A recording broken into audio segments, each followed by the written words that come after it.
हर शनिवार की भांति इस शनिवार भी हम एक नए मुद्दे पर बात करने के लिए यहाँ एकत्रित हुए और मुद्दा क्या है? मुद्दा है जल संरक्षण। मुद्दा क्या है? जल संरक्षण। संरक्षण मतलब समझते हैं? संरक्षण मतलब, हाँ बोलिए। बचाना, सही बात। संरक्षण माने बचाना। किसके लिए बचाना? किसके लिए बचाना? हाँ, अपने लिए, अपने अति आवश्यक कार्यों के लिए और अपनी आने वाली पीढ़ियों के लिए उस चीज को बचाना ही संरक्षण कहलाता है। लेकिन बात आती है किसका संरक्षण? तो जल का संरक्षण। जल इस पृथ्वी की दूसरी सबसे ज्यादा जरूरी वस्तुओं में से एक चीज। सबसे ज्यादा जरूरी क्या है? वायु। क्या है? वायु। और दूसरा क्या है? जल। आप जानते हैं कि 72% लगभग क्या पाया जाता है इस पृथ्वी पर? जल। लेकिन पीने वाला जल कितने प्रतिशत है? मात्र 2। कितना प्रतिशत? मात्र 2%। इस पूरी पृथ्वी पर पीने योग्य जल मात्र 2%। बाकी जल कौन सा है? महासागरों का है। किसका है? महासागरों का। सारा जल महासागरों में भरा हुआ है। कितने महासागर हैं? 5। उन 5 महासागरों में पृथ्वी का पूरा जल क्या हुआ है? समाया हुआ है। और बाकी जो पीने योग्य है वो नदियों में, झीलों में, तालाबों में, जमीन के नीचे, और एक हिस्सा बर्फ के रूप पहाड़ों पर जमा हुआ।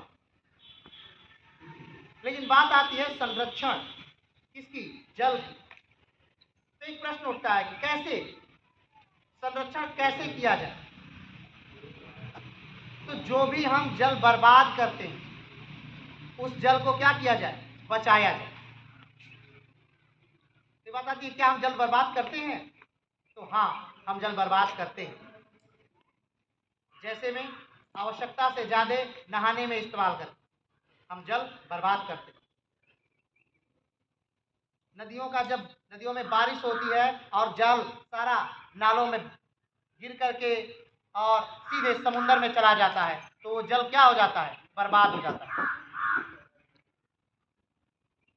अगर उन नदियों से नहरों को निकाला जाए और उन सारे नहरों को एक दूसरे में जोड़ करके उत्तर से दक्षिण तक की नदियों को एक बना दिया जाए, तो पूरे भारत में उन जलों से क्या हो सकती है? खेती हो सकती है। क्या हो सकती है?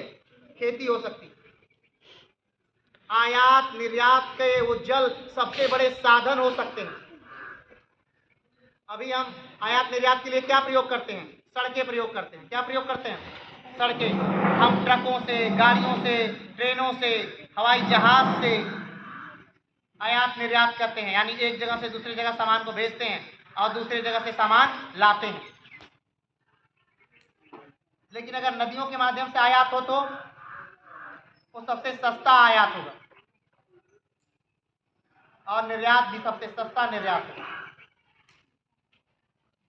तो इससे क्या होगा? इससे जल का संरक्षण भी होगा। वो जल जो हमारा बर्बाद चला जाता है नदियों में मिलकर समुद्र में, वो बचा रहे। आपको एक बात पता होगी, आपने पढ़ा होगा जीके में कि भारत में सबसे ज्यादा या विश्व में सबसे ज्यादा बारिश जो होती है मौसिन राम ग्राम में होती है, जो मेघालय में पड़ता है। ये सब लोग जानते हैं। लेकिन क्या आपको पता है वर्ष के 4 महीने उस मौसिन राम में सूखा पड़ता है?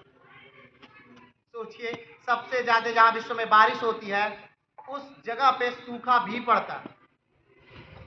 इसका कारण जानते हैं? इसका कारण यह है कि जब बारिश होती है तो सारा पानी कहीं न कहीं बह करके नदियों में मिल जाता है और फिर वो इलाका सूखे से ग्रस्त हो जाता है। लेकिन अगर उस बारिश का पानी हम क्या कर लें? संचित कर लें, तो जब हमें जरूरत हो तब हम उसका क्या कर सकते हैं? इस्तेमाल कर सकते हैं। पहले के समय में ऐसा बहुत होता था। आप देखे होंगे गांव में एक गांव होता था और उसके चारों तरफ किनारे किनारे किनारे किनारे गड्ढे होते थे। और उन गड्ढों में जब बारिश होती थी तो बारिश का पानी भर जाता था। बारिश के पानी भरने से क्या होता था, वो जल धीरे धीरे धीरे धीरे पृथ्वी के नीचे जाता था और जमीन के स्तर का जो जल है उसका स्टेटस धीरे धीरे ऊपर आता था। क्यों? क्योंकि पृथ्वी जल को सोखती थी और जल का स्तर धीरे धीरे बढ़ता जाता था। और जल का स्तर वही अधिकतम 30, 40, 20, कुछ कुछ क्षेत्रों में जो नेपाल वाले तराई क्षेत्र हैं वहाँ तो 5-5, 6-6 फुट पे। लेकिन आज भारत में ऐसे भी क्षेत्र हैं, उत्तर प्रदेश के ही कुछ क्षेत्र, बांदा के कुछ क्षेत्र, मध्य प्रदेश, राजस्थान के कुछ क्षेत्र, जहाँ पर स्टेटस 40, 400 मीटर नीचे, 200, 300 मीटर नीचे। कारण क्यों? क्योंकि जब बारिश होती है तो जमीन उस पानी को सोख लेती है और वो पानी नालों, नदियों के माध्यम से सीधे समुद्र में मिल जाता है। और हमने अपने गांव के आसपास के वो पोखर को क्या कर दिया, धीरे धीरे पाट दिया। क्या कर दिया? धीरे धीरे पाट दिया। तो जिसके वजह से हमारे जल का स्तर ऊपर अब नहीं आ पाता। अब गांव में पोखरों की कमी है, अब गांव में पोखर नहीं है। तो क्या हमें क्या करना है? हमें ज़्यादा कुछ नहीं करना, हमें अपने स्तर से। बात आती है कि तब इसमें हम क्या कर सकते हैं? क्या हम पोखर खोदें? नहीं, हम पोखर खोदने के लिए आपसे नहीं कह रहे, लेकिन आप अपने स्तर से इसमें सुधार कर सकते हैं। अब आप सोचेंगे कैसे? जैसे आप जल से अपनी गाड़ियों को धोते हैं ना, खूब घर में कोई समरसेबल है उसे चला दिए और लगातार गाड़ी धोए जा रहे हैं, उसमें कमी करते। और अगर धुल रहे हैं तो उसके लिए अलग से एक पाइप आती है, उसे लगा करके उससे जल्दी धुल जाता है। पीने वाले पानी से आप अपने जानवरों को धुलते हैं कि नहीं? पीने वाले पानी से क्या धुलते हैं? आप अपने जानवरों को धुलते हैं। आप ये भूल जाते हैं कि भारत में ही जैसलमेर जैसा एक जिला भी है जहाँ पर 10-10 किलोमीटर, 12-12 किलोमीटर दूर से लोग गाड़ियों पे भर के पानी लाते हैं, तब जाके पीते हैं। वहाँ घर का सबसे बड़ा कार्य पहले है कि वो लोग जाएंगे, घर के जो व्यक्ति होंगे, जो बड़े बुजुर्ग होंगे, वो जाएंगे, सुबह ही निकल जाएंगे घर से पानी भरने के लिए। 10 किलोमीटर, 20 किलोमीटर गए दूर, पानी भरे, उसके बाद लेकर के उस पानी को आए घर में और तब घर का कोई क्या हुआ, कार्य संपन्न हुआ। अभी हाल में एक न्यूज आई, पता नहीं आपने सुना कि नहीं सुना, कि भारतीय क्रिकेट टीम गई थी अफ्रीका, साउथ अफ्रीका के दौरे पर। और साउथ अफ्रीका के दौरे पर विराट कोहली को नहाने के लिए मना कर दिया गया था। जानते हैं क्यों? क्योंकि वहाँ पानी नहीं है। वहाँ क्या नहीं है? पानी नहीं है।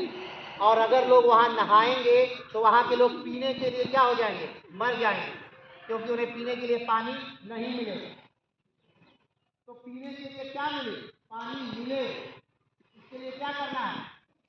इसके लिए हमें करना है कि कम से कम पानी हम क्या करें? खर्च करें, कम से कम पानी का उपभोग करें, अपने जानवरों को धोने से बचें। और जानवरों को धोना है तो तालाबों में लेके जाएं, गाड़ियों को धोने से बचें। नहाने में गर्मी के दिनों में अथाह पानी से न नहाएं, कम से कम पानी में नहाएं। पीने वाले पानी को बर्बाद ना करें। ये छोटे छोटे कार्य हम कर सकते हैं, ये सारे छोटे छोटे कार्य हम कर सकते हैं पानी को बचाने के लिए।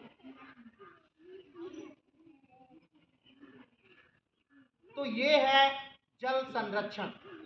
अब बात आती है कि जल संरक्षण हमें क्यों करना है? क्यों करना है आखिर हमें जल संरक्षण? तो उसका भी कारण, अगर हम इस जल को नहीं बचाते हैं तो आने वाले समय में हमारे पास पीने के लिए जल नहीं रहेगा। क्यों? क्योंकि बहुत तेजी से जल का स्तर नीचे जा रहा है।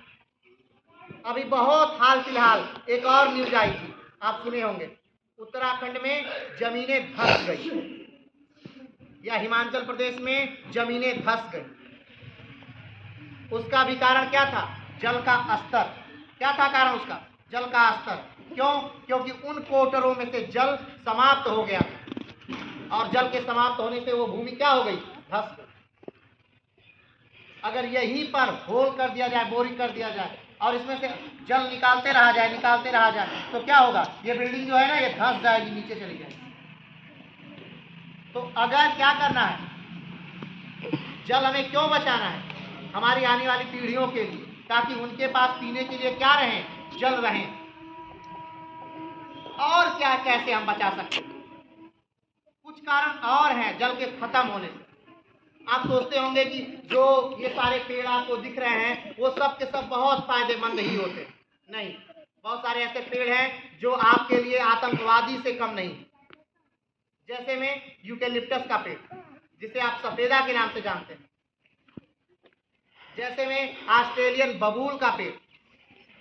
अब आप सोचेंगे क्यों, ये क्यों नुकसानदायक? एक नॉर्मल 2 से 3 साल का यूकेलिप्टस का पेड़ लगभग 90 लीटर पानी डेली भूमि से लेता है और वायुमंडल में छोड़ देता है।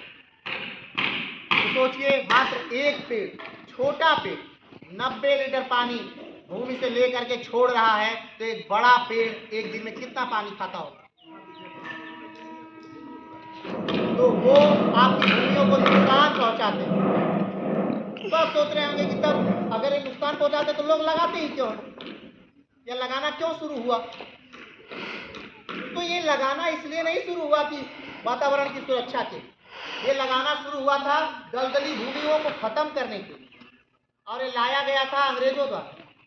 अंग्रेज भारत से दलदली भूमि को खत्म करना चाह रहे थे, वहां बस्तियां बसाना चाह रहे थे, मुंबई जैसे इलाकों को और बेहतर बनाना चाह रहे थे, नवी मुंबई को और डेवलप करना चाह रहे थे, कोलकाता जैसा शहर बसाना चाह रहे थे। तो वहाँ दलदली भूमियाँ थी, उनको उन्हें ठीक करना था। तो इसलिए उन्होंने ऑस्ट्रेलियन बबूल का पेड़ लाए, वो सफेदा का पेड़ लाए, यानी यूकेलिप्टस का पेड़ लाए, और उन भूमियों में वो लगाया उन्होंने, जिससे वो भूमियाँ क्या हो गई, ठीक हो गई।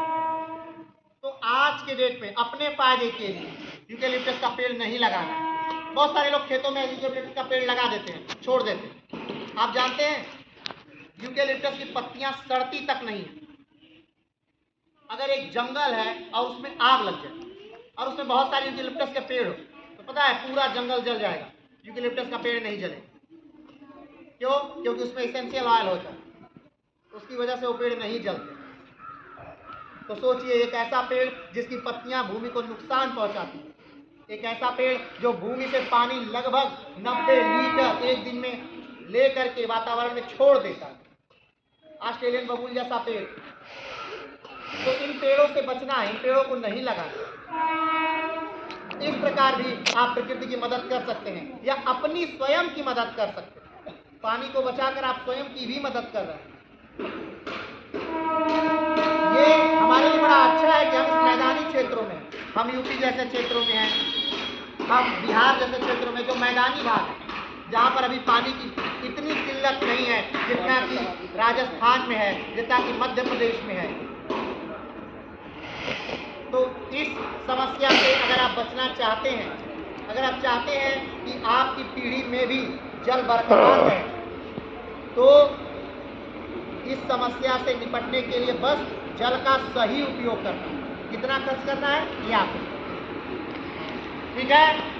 कोई सर किसी को कुछ पूछना, किसी को? चलिए ठीक है, आज के लिए इतना।